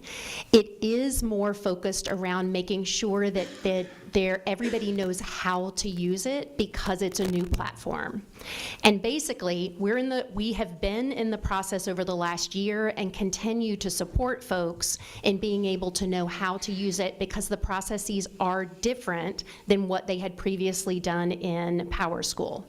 And to put numbers to that, when we talk about training and acclimating people to a new platform, we're talking about 141,000 plus students. We're talking about 19,000 employees that interface with that platform in some way, shape, or form, depending on their job. And then we're talking about all of the parents, guardians, and caretakers of those 141,000 students who are all learning how to use a new thing all at the same time. And all of them have different things that they need to do with it.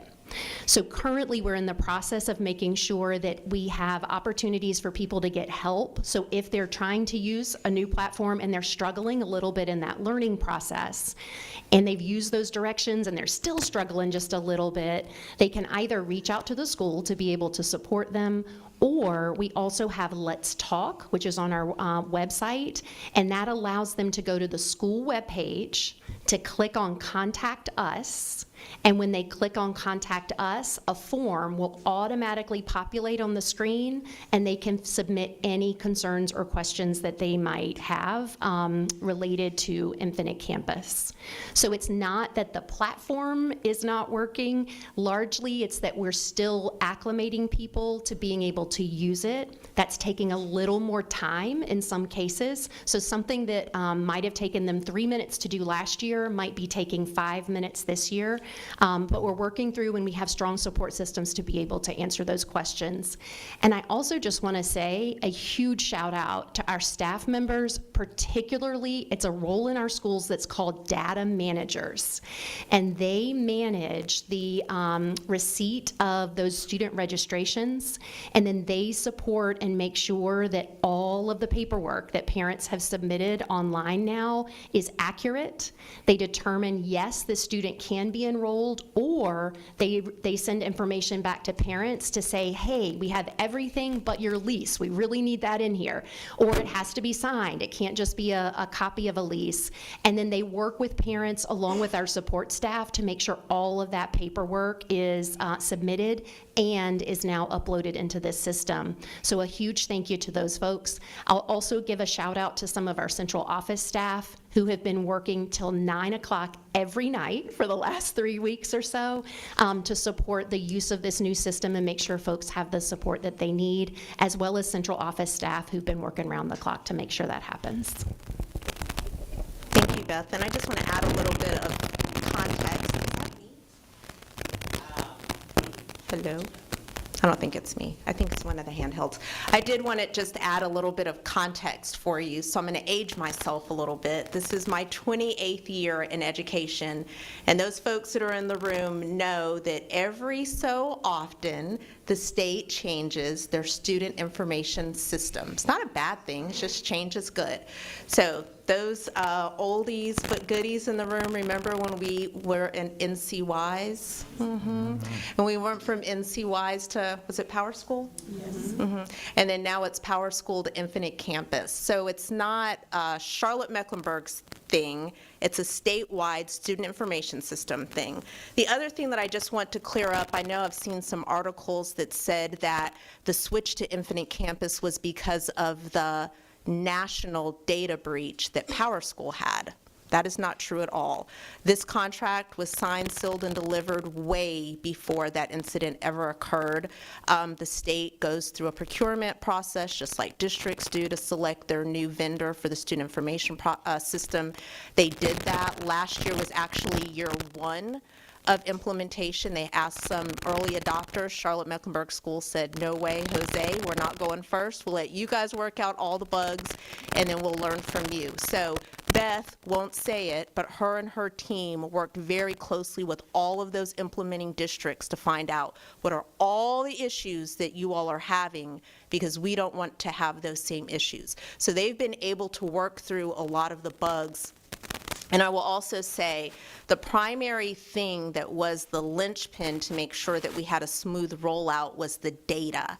So this team had to go back to 2013 to clean up all of the data, addresses, telephone numbers, names, your real name, not like your pseudo name or your nickname or whatever. All of those things to clean up all of that data.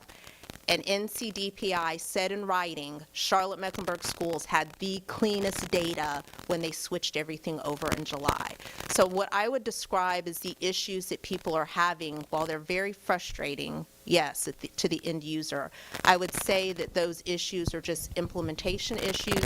Give it a little bit of time, just promise, but hold your hand and it will be okay.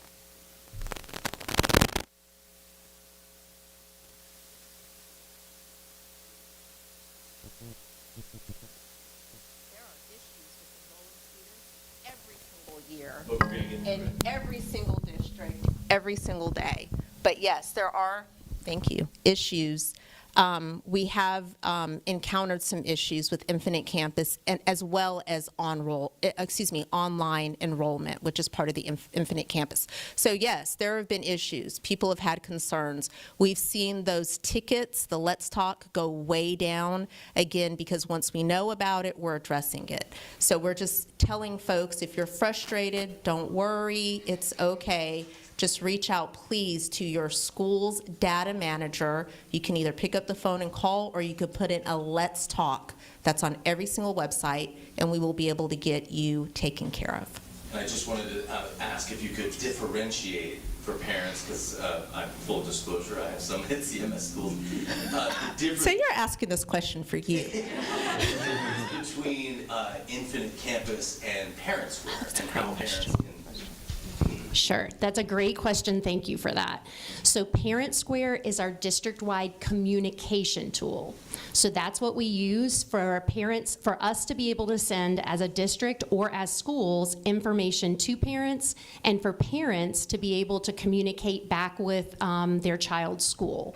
Parent Square is for communication.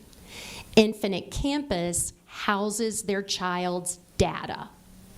And when I say data, I mean things like the student's schedule, attendance data, announcements or class assignments, things like that, grades, things like that are located in Infinite Campus. So Parent Square for communication, Infinite Campus is housing information about your child. We want every child to have a parent or guardian who has both of those apps on their phone.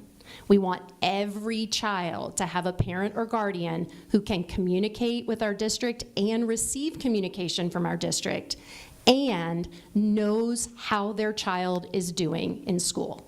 We want every child to have a parent or guardian who has both of those pieces of information.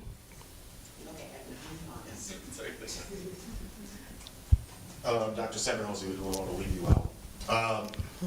I don't want to go down the same rabbit hole of AI the last time we all met, for infinitely long. But in terms of mentioning new things, and you said going to the next phase, what is the next phase? And are you doing anything differently in terms of AI? Because I know AI changes every 2 months, but are you guys doing anything differently? I think we're standing out from the rest of the state in how we're approaching AI. We're approaching AI with a mindset of cross-section of data privacy.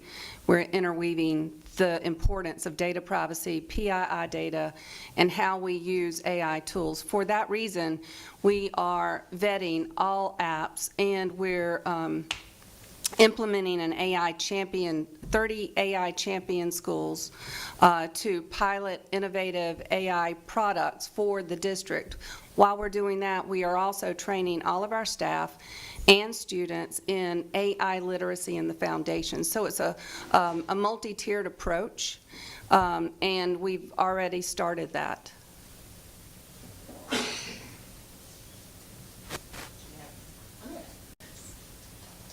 Sort of to follow up with that, can you explain a little more, like specifically, like what y'all mean by ethical AI use and AI implementation? Like, what specific ways are those going to be used in the classroom? We're working with closely with curriculum and instruction to define how that looks for our student and how that looks in the classroom. An ethical approach is interwoven, like, as I just said, with data privacy and the use of these tools, how we want students to understand the data that they put into these tools and where that data goes, or how that can be translated into social media, into aspects of privacy, and what they put out is public consumption.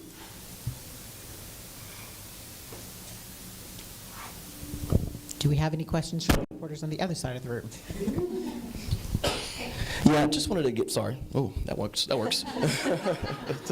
Just wanted to see if you guys could give us any information in regards to any ICE operations heading into the school year, and also how you plan to, or how close those operations have to take place before, if any alerts are going to family members, parents, things of that nature as well. Thank you for that question. We have, can you all hear me? Thank you for that question. We have worked with our school leaders to make sure that they are trained and clear on expectations. Let me just first say that we take care of all of our students, and we're going to make sure that all of our students have a great experience. So they have been trained on our processes to make sure that they understand the expectations and the procedures. We're going to follow all state and federal guidelines as we are required, and we're going to continue to protect the privacy of our students. How far or how close do those operations have to take place before, if any alert does go to family members? Does it have to be across the street? Does it have to be on campus? And how do you guys go through those channels of alerting families?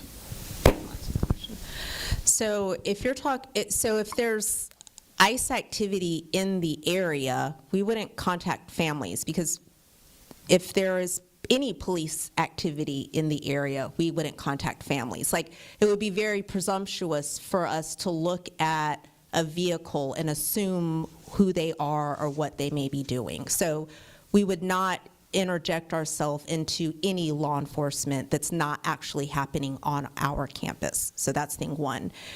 If an ICE agent does visit a campus, they are required to have specific documentation. And if they don't have that documentation, they cannot be on our campus. So we have procedures that are in place that, again, are outlined not only for our leadership, our principals, but our teachers will also be trained on what will be happening at the front office as well. So if an agent does come on campus, they present the credentials, they would be asked to wait in a lobby, just like we would handle any other law enforcement. Those documents would then be verified by our Office of General Counsel. If they are applicable in any way and they want to speak to a student during the time while that verification is taking place, we are required to reach out to families. So that's why when Ms. Thompson was saying earlier that it's really important that we have updated contact information, we are going to contact families in that case to say, look, law enforcement, just like we would with any other law enforcement, is here and wants to speak to your child. They won't do so until we verify the documentation, and then we follow our regular procedures that are already outlined in our regulations in terms of how we handle. So the idea that any law enforcement is going to run into our schools and do any things like that, that would be illegal activity. And so it's very clear, we are very clear that that would be illegal activity, such as the other law enforcement agencies. So in terms of contacting families, it depends. When folks need to be contacted, we'll contact them. But we are certainly not going to make any thoughts or reach out about activity, any police activity that may be happening around our campus. I hope that helps. I have a two-part question. What is the biggest challenge going into this school year, and what are you most excited about? Well, I'll start with what I'm most excited about. I am excited. I said year 28, and every year really excited about getting up. I am really excited about all of the hard work that this district has done, that our students have done, and I cannot wait for September 3rd. Let me just say that. So I hope all of y'all are here, because the proof is in the pudding. I'll just say it that. So I'm really excited about that. I'm really excited about the endless possibilities. Every time, I've been the superintendent for 2.5 years, and I am not ceased to amazed about something that's happening in our district for students that I didn't even know about. So I'm just really excited about all of those opportunities. What the biggest challenge I would say that we're facing is the uncertainty in terms of funding for education. And so that is a hot topic that's all over the place. I will say that, again, we are incredibly blessed with amazing individuals, really smart people, that really take a holistic view about what's happening, what our current state is, and what may potentially happen. So we are always working on, well, if this happens, we might need to do this. If this happens, we may need to do this. And so our budget process will start very early this year. Typically, we don't start I always say it's always budget season, but we don't start formal budget season typically until about November. This year, we started it already in August.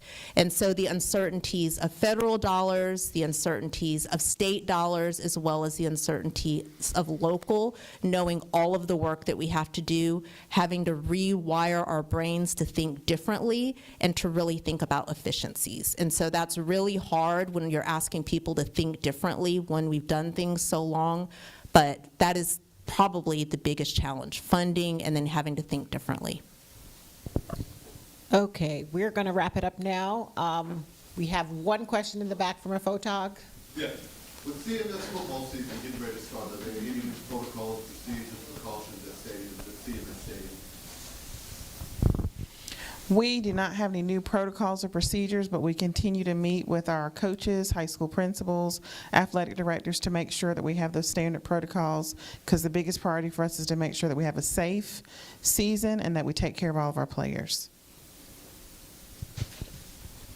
Thank you all for coming. If you have additional questions, please email them to media@cms.k12.nc.us, and the media relations team will respond to them. Thank you so much. Have a great day.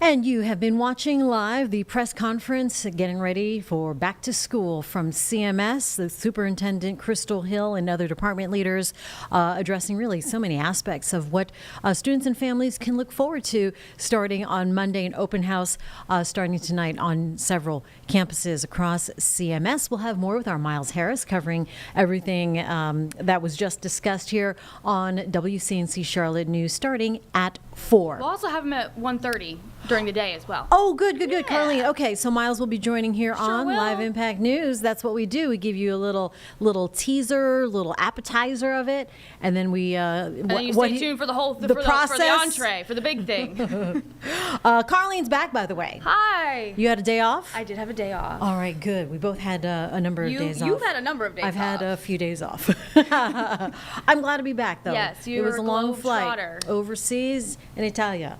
Italia. So, but glad to be back here. We're getting ready for back to school. I missed you. And, it's like riding a bike, pressing these buttons. So all good here in the neighborhood. We made it. We are covering so many stories, though, today, too. So many things happening between back to school. Yep. We have that breaking news with Richard out in Wingate and Hurricane Erin. Yes. All right. But not really affecting us directly. No, but here's a look at Wrightsville right now. Fabulous. And Chris was saying there was a lot of big swells and, some rip current calls, which is not surprising as, Nope. Wrightsville Beach, just like Myrtle, like a big tourist spot. So a lot of the times, people from out of town that aren't really familiar with the ocean. And he also had the disturbing stats on deaths due to rip currents, who are mostly visitors because, again, like you said, not familiar with the area or how beaches, water, rip currents work. So if you're heading to the coast for a last minute, little getaway before school starts, be safe. Look at all those surfers out there. Yeah. Way in the distance, because the water's out. Yep. And so you got to go way out, so it seems, from the shoreline. Carolina beaches are more flat. Flat anyway. Yeah. Okay. There's not a big drop off. That's good. So hopefully they catch maybe a wave or two. a wave, a little boogie little board. wave You need or a little two. body, a lot of little body boogie board. We Yeah. got one surfer walking out There we right go. now. So isn't that lovely? Enjoy Lovely. the beach these last few days and weeks of summer, y'all. Soak it up. That's how it is. Soak it in. Enjoy that, everybody. All right. We're coming up on 11 o'clock right now. So again, Nick Sturdivant is back to his regular schedule at 12:30. He was doing double duty. He was doing double duty. Early mornings and then later on in the afternoon, and then pulling off the 4 solo anchoring for WCNC Charlotte. So shout out Nick Sturdivant, my buddy. Now you're back. Now we're back, and we're gonna have the bands back together starting now. So we're coming up on 11 o'clock. Charlotte Today is up next. Have a great day.